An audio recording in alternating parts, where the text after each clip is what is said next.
Subscribe करें हमारे YouTube channel को और बेल आइकन को प्रेस करें हमारे लेटेस्ट वीडियोस को देखने के लिए।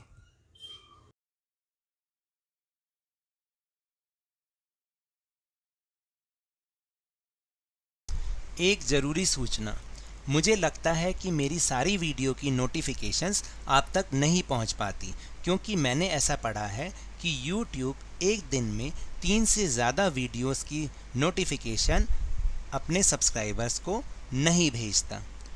तो जबकि मैं जैसे कल आने वाली वर्कशीट है उसको मैं एक दिन पहले ही सारी की सारी वर्कशीट्स अपने चैनल पर अपलोड कर देता हूँ।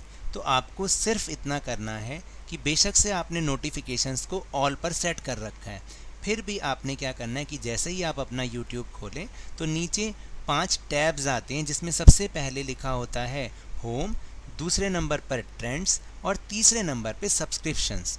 आपको उसको टच करना है, जिससे आप वहाँ पर पहुँच जाएंगे जहाँ पर आपने जितने भी चैनलों को सब्सक्राइब कर रखा है उनके लोगो दिखाई देंगे।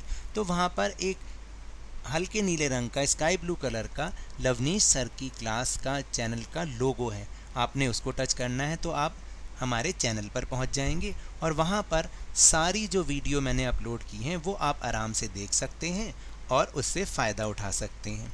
इससे क्या होगा, मेरे मेहनत करने का भी फल मुझे मिल जाएगा। तो आप सिर्फ मेरे लिए इतना सा कर दीजिए। धन्यवाद। Hello and welcome to Lavneesh sir की क्लास। आज की ये शिक्षा निदेशालय राष्ट्रीय राजधानी क्षेत्र दिल्ली की वर्कशीट नंबर 5, जो कि क्लास 7th के स्टूडेंट्स के लिए ही है, यह ली गई है सामाजिक विज्ञान के भूगोल विषय से। और इसमें हम जिसको समझेंगे, जिस टॉपिक को समझेंगे, जिस टॉपिक के बारे में बातचीत करेंगे, वह है मानव पर्यावरण।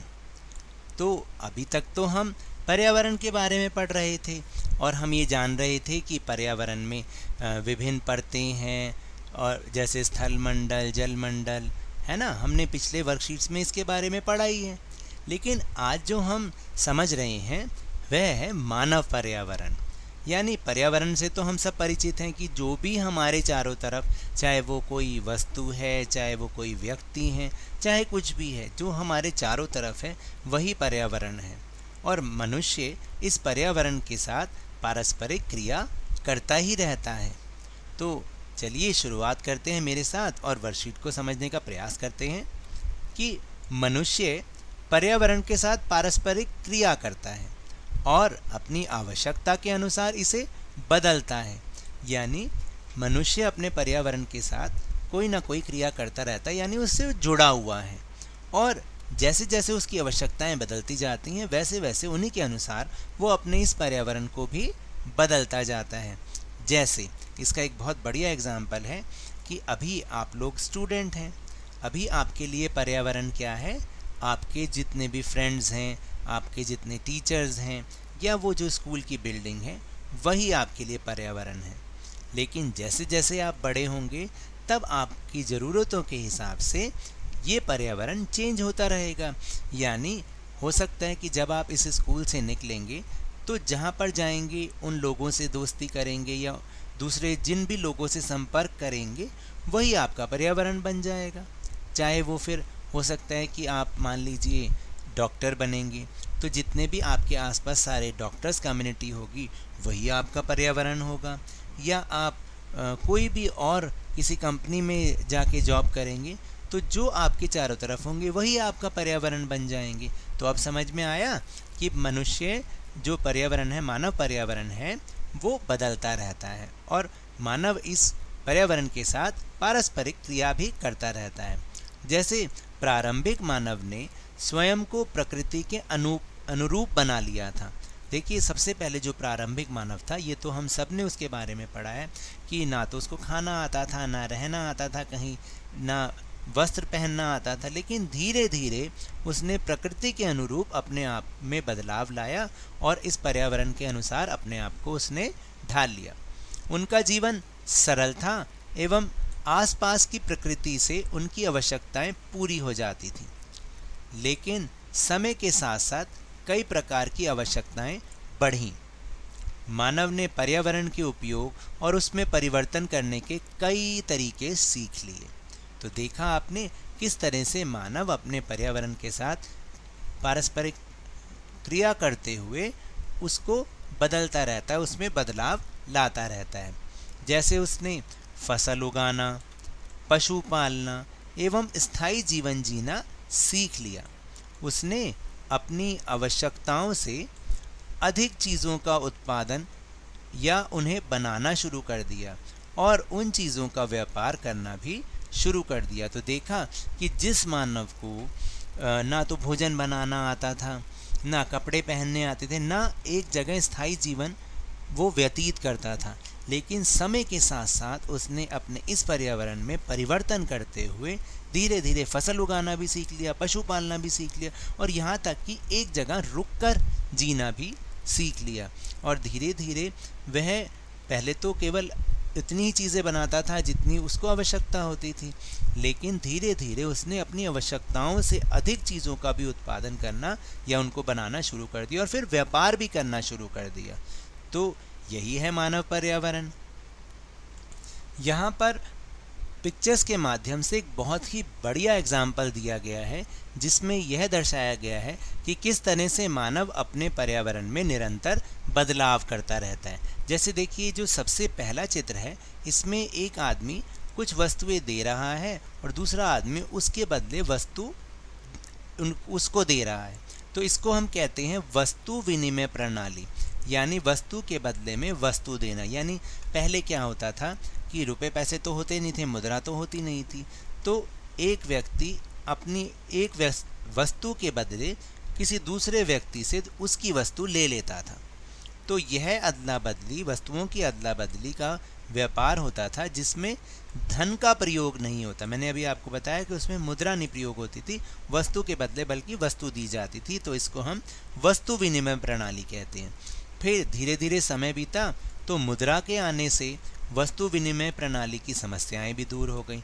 यानी अब हमें किसी भी ऐसे व्यक्ति को नहीं ढूंढना पड़ता था जिसे हमारी चीज़ की ज़रूरत हो और हमें उसकी चीज़ की ज़रूरत हो। अब तो मुद्रा आ गई थी, जब मर्जी जो कुछ भी खरीदा जा सकता था। फिर जैसे जैसे समय और बदला, अब आजकल तो क्या हुआ, जो प्लास्टिक मनी कौन सी होती है, जैसे डेबिट कार्ड, क्रेडिट कार्ड, ये सब प्लास्टिक मनी कहलाते हैं। और ऑनलाइन मनी ट्रांसफ़र का भी उपयोग किया जाता है। और अब आप देखिए ना, अब कोई एक दूसरे को पैसे देने के लिए राज़ी नहीं है, बल्कि यूँ कह देते हैं कि यार मैं तो तेरे अकाउंट में ट्रांसफ़र कर दूँगा। तो धीरे धीरे ये परिवर्तन आता जा रहा है। या हमें कोई भी ऑनलाइन शॉपिंग करनी हो तो हम तुरंत क्या करते हैं कि अपने घर से ही इन डेबिट कार्ड, क्रेडिट कार्ड का यूज़ करते हुए ये पैसा उसको व्यापारी को दे देते हैं और वो हमें चीज़ दे देता है। तो धीरे धीरे इस तरह से मानव अपने पर्यावरण में निरंतर बदलाव करता रहता है। फिर है कि मानव ने अन्य लोगों के संपर्क में आना शुरू कर दिया और अपनी सुविधा और विभिन्न उद्देश्यों के लिए उसने खुद का एक वातावरण बनाया। निम्न चित्र मानव पर्यावरण के कुछ उदाहरण दिखाता है। तो अभी हम कुछ चित्र देखेंगे जिसमें ये बताया गया है कि ये सारे के सारे मानव के पर्यावरण के अंग होते हैं।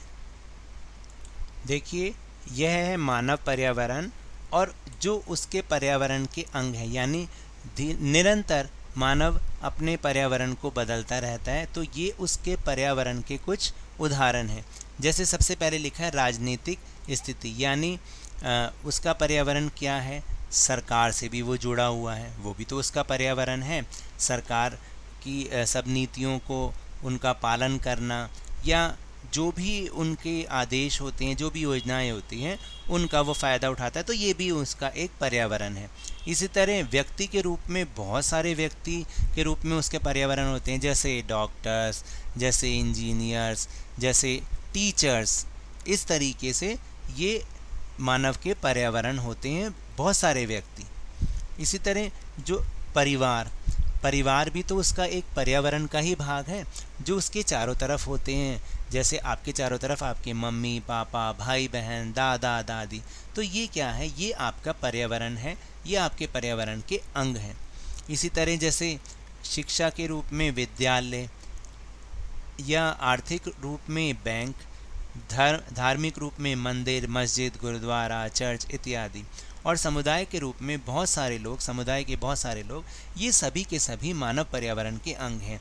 जैसे कोई राशन की दुकान है या दूध की दुकान है या कपड़े की दुकान है, इसी तरह बहुत सारे लोग जो होटल में काम करते हैं, भाई हमारा संपर्क उनसे भी पड़ता है, डॉक्टर हैं, नर्स हैं, ये सारे के सारे हमारे ही पर्यावरण कहलाते हैं, मानव का पर्यावरण कहलाते हैं और मानव के पर्यावरण के अंग कहलाते हैं।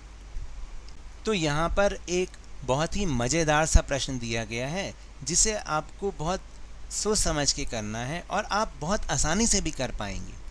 जैसे कि प्रश्न है कि लॉकडाउन की परिस्थितियों को याद कीजिए और निम्नलिखित तालिका को पूरा कीजिए।